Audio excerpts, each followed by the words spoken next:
ప్రభునామానికి మహిమ కలుగును గాక. క్రీస్తునందు మాకు అత్యంత ప్రియమైనటువంటి దేవుని సంగమా, దేవుని బిడలరా, మన ప్రభు అయిన యేసుక్రీస్తు నామంలో మీ అందరికీ శుభాలు ప్రకటిస్తూ హృదయపూర్వకంగా వందనములు తెలియజేయుచున్నాం. ఈరోజు నేను మీతో మాట్లాడేటువంటి టాపిక్ ఏమనగా, మానవుని హృదయంలో ఏమి పుట్టకూడదు లేదా నీ హృదయంలో ఏం పుట్టకూడదు.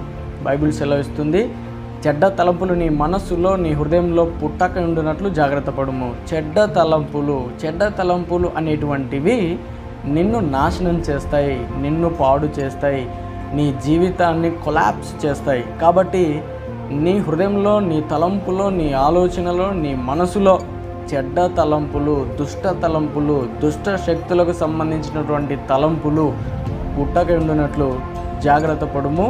దేవుడు నిన్ను దీవిస్తాడు. God bless you.